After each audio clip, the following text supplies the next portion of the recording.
Hello bachcho, let's see this question. The question says light waves each of amplitude small a and frequency omega t emanating from two coherent light sources superposed at a point.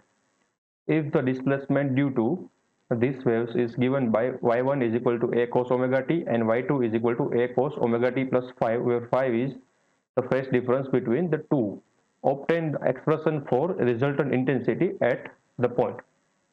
तो हमारे पास एक coherent source है, ठीक है, to coherent source है and उसमें से y1 and y2 amplitude वाली लाइट आ रही है, ठीक है। तो हमें बताना है कि किसी भी पॉइंट पर अगर ये दोनों का सुपर इम्पोज हो, यानी कि इंटरफेरेंस हो, तो रिजल्टेंट इंटेंसिटी आएगी, वो क्या आएगी, उसका एक्सप्रेशन क्या आएगा, वो हमें फाइंड करना है, ठीक है। तो लेट्स सपोज ये था, वो सोर्स 1 था एंड ये सोर्स 2 है, ठीक है, एंड यहाँ पर स्क्रीन है। तो हमें बताना है कि जब यहाँ से लाइट आएगी दोनों में से कोई भी पॉइंट पर, ठीक है, हमने एक रैंडम पॉइंट चूज किया है, तो इस पॉइंट पर जो रिजल्टेंट इंटेंसिटी आएगी वो क्या आएगी, वो हमें बताना है, ठीक है। तो हम इस प्रॉब्लम में जो की कंसेप्ट यूज करने वाले हैं वो होगा सुपरपोजिशन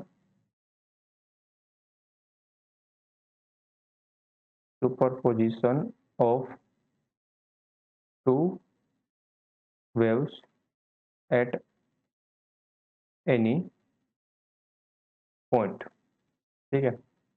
यहाँ पर सुपरपोजिशन ही हो रहा है दो वेव्स का, तो हमें जो फाइनल यहाँ पर एम्पलीट्यूड मिलेगा, इस मान लो कि ये पॉइंट पी था, तो final amplitude at point P क्या होगा, जो ये यहाँ से वेव आ रही है वो क्या है, y1 है, ठीक है, उसका एम्पलीट्यूड क्या है, y1 है, एंड ये जो सेकंड सोर्स से वेव आ रही है वो क्या है, y2 है।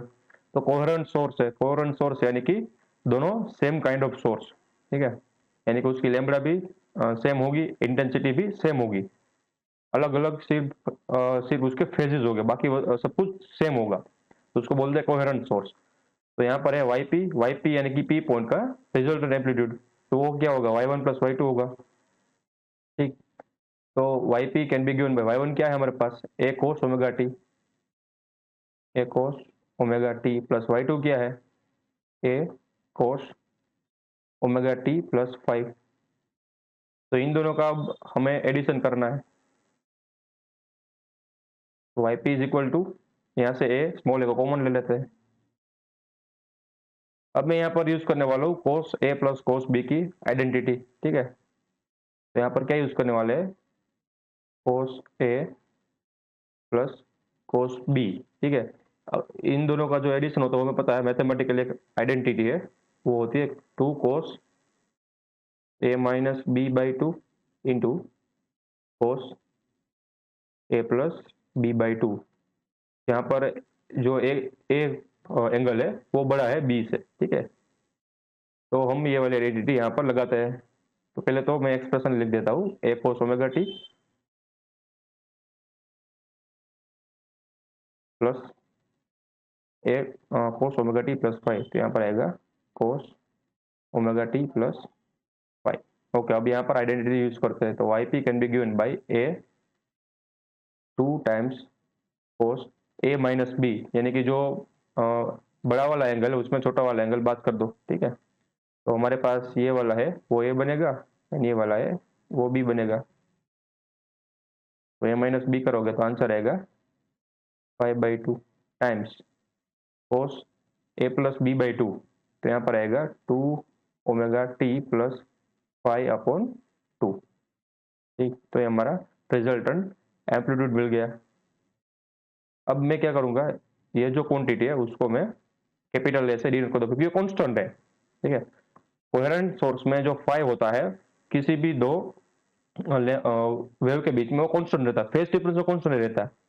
तो ये 2 कांस्टेंट है, ये जो स्मॉल है वो भी कांस्टेंट है, ठीक है। तो ये तीनों चीजें कांस्टेंट है, इसलिए मैं यहाँ पर कैपिटल लिख देता हूँ।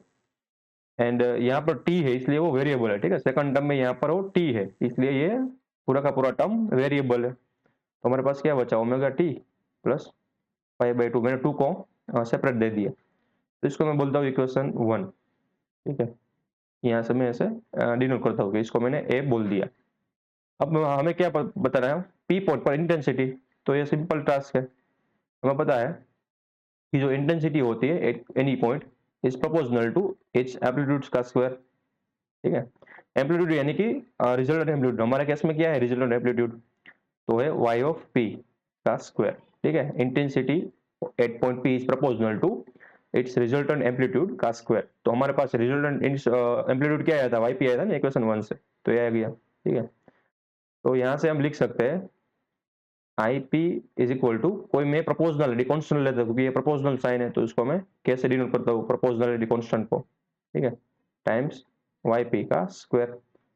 तो from equation 1, ip can be given by a times amplitude का square times cos square omega T plus pi by 2। ठीक है, इन दोनों से मैं और एक कांस्टेंट बना सकता हूँ क्योंकि के भी कांस्टेंट है एंड ए भी कांस्टेंट है। ठीक है, ए भी हमें अज्यूम किया था ये कांस्टेंट है, तो लेट्स सपोज इसको मैं बोल देता हूँ ए नॉट, या फिर आई नॉट भी बोल सकते हैं। ठीक है, आई नॉट भी बोल सकते हैं, इन दोनों के मिलकर I naught times cos square omega T plus 5/2। ठीक है, तो हमें एक्सप्रेशन मिल गया at any given point the intensity will be ip is equal to I naught times cos square omega T plus 5/2। ठीक है, ये हमारा एक्सप्रेशन बन गया। I hope you understood it well, best of luck.